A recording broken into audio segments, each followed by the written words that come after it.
E aí galera, beleza? Mais uma macumba em Python. Meu nome é Hans, do canal Pio Ajude-me, e a gente está nessa situação. Por um motivo, a gente precisa fazer um update como uma variável global numa lista Comprehension, por exemplo. Pode ser também qualquer outra situação esquisita. Esse aqui, obviamente, não funciona. Tá tudo vermelho já, né? Mas essa é basicamente a ideia que a gente quer fazer, né? Bom, como a gente pode fazer isso? Tem duas coisas. Uma coisa que eu falei na aula passada, de Global Update. E outra, que é uma coisa bem maravilhosa, você vai amar quando você começa a fazer isso. Import Operator do Standard Library.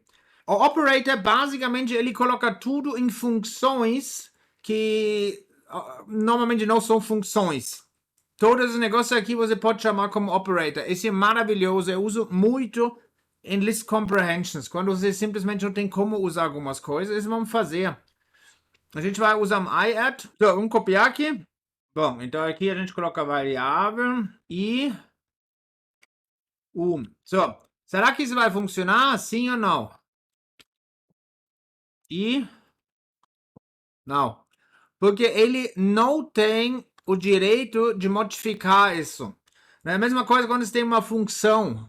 Você não tem direito dentro da função de mudar variáveis globais.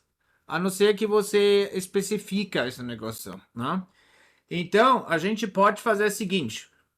Então, como essa linha, nossa hack é perfeito. Esse vai funcionar. A gente vai chamar Globals Update, que eu já fiz uma aula anterior, né, de hacks de Python.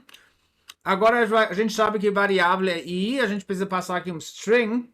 E aqui a gente vai colocar operator add, porque esse aqui está dentro de global scope, então a gente pode acessar agora diferente. A gente está acessando a mesma variável, só com maneiras bem diferentes.